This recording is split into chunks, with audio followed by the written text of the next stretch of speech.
Dear colleagues, good morning. We start our work and I give the floor to the Ministry of Defense spokesperson, Colonel Victoria Kushnir.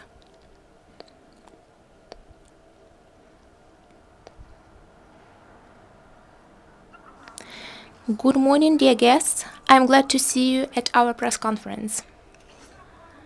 The Minister of Defense of Ukraine, General of the Army Stepan Poltorak, has had a meeting with the President of the International Committee of Red Cross, Peter Maurer.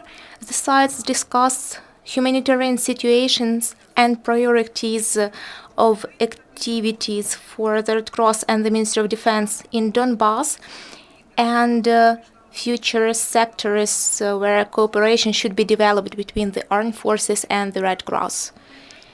The Minister of Defense emphasized that since the start of the conflict, Ukrainian leaders have been acting with respect to international humanitarian law and human rights.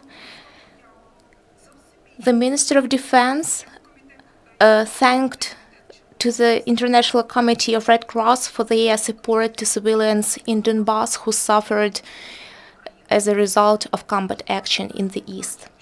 Stepan Poltorak also noted that the armed forces are open for discussion and criticism, and they are ready to improve their work in order to avoid losses among civilians. The ministry organizes regular trainings for the staff members related to compliance with humanitarian law during planning and action in armed conflicts. And the particular focus is made on preparation of legal services of the army, of sergeants, CIMIC officers, military doctors, journalists, chaplains, etc. These trainings are held for the units that are leaving the conflict zone or those who are going to the conflict zone.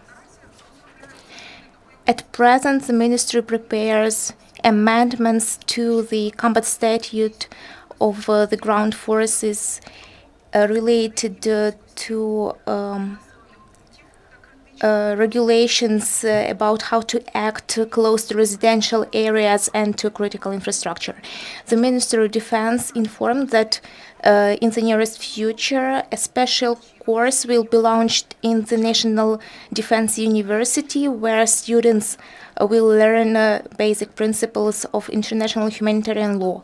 The president of the International Committee of Red Cross stressed that it is very important to have a dialogue with the armed forces of Ukraine and to keep in touch with the Ministry of Defense and commanders who are directly on the ground. The officers of Civil Military Cooperation Group Kurakhove, with support of local authorities, supplied 5 tons of sand to build defensive constructions to protect a students' campus in Krasnogorivka. On the front line in Shirokine, with the help of CIMIC officers and with help of naval forces, a charitable foundation, Mir & Co., built an electric line and a transmitter for a military radio, Army FM. In the National Defense University continues the course for graduates of courses of strategic and tactical levels. The officers are being trained in compliance with the standards for the armed forces of the USA, Canada, and Great Britain on providing emergency medical aid, and they are trained how to help their staff members. The majority of time is spent for practical training for that they could do this almost automatically. The students are trained to examine the wounded, to help to persons with injury of respiratory tract, to use special equipment, and to evacuate the wounded from the battlefield. Since the start of the conflict, more than 30,000 of soldiers have already been trained within this course. As of today, 104 wounded soldiers undergo treatment in the medical facilities of the Ministry of Defense. 7 soldiers undergo treatment abroad, in particular 4 in Germany, 2 in Italy, and 1 in the USA. 73 soldiers who participated in action in the East undergo rehabilitation in the resort facilities of the Ministry of Defense. Since the start of the conflict, 3,235 soldiers underwent rehabilitation. As of today, the Minister of Defense has already received for medical logistics almost 48 million hryvnias from the state budget. Almost all this money will be spent to procure medicines for the servicemen.